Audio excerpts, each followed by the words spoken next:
due to inadequate coal supply at generation units, there are widespread concerns over power cuts across the country.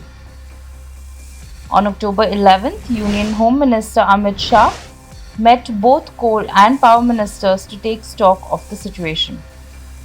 While the Ministry of Coal sought to allay fears of disruption in power supply, the latest daily report of the Central Electric Authority has said that as many as 115 of the 135 thermal power plants in the country are now on coal stocks of less than a week. As many as 96 of these plants that generate 71% of total thermal power in the country have stocks of 4 days or less. Depending on the distance of the power plant from the coal mines and the kind of coal it uses, a comfortable stock would last for 15 to 30 days. The stock is considered critical if it is likely to last for 7 days or less, and supercritical if it will be exhausted in 4 days or less. On October 8th, the number of power plants with a critical or supercritical coal stock was 110. Reports from across the country confirmed the grim picture. Delhi's thermal units barely have stock for 2 to 3 days, claimed Power Minister Satyendra Jain. Karnataka has just 2 days of coal stock left, but as of now, the hydro plants have managed to address the need due to abundant rains. Rajasthan has been witnessing successive blackouts for over 10 days.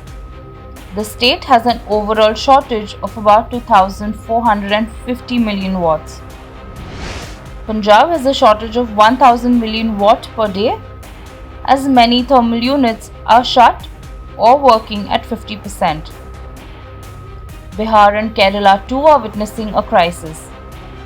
Their governments are now purchasing power at higher rates. As of Tamil Nadu, it has coal stock that can last for 7 days. Uttarakhand has stopped buying costly power to meet its deficit. Hence, many districts are experiencing power cuts for several hours. In Andhra, the coal shortage has forced some thermal power plants to scale down generation. Very few states in India have been untouched by crises, such as Telangana, Odisha, Assam, Chhattisgarh, and Madhya Pradesh.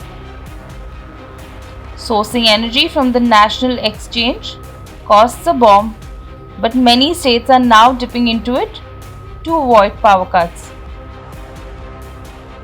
Per unit cost has also shot up from Rs 5 to 8 per unit to Rs 12 to 15 per unit. Coal India Limited has said that it has scaled up supply of coal to power plants across the country and is trying to bridge the demand-supply gap in India.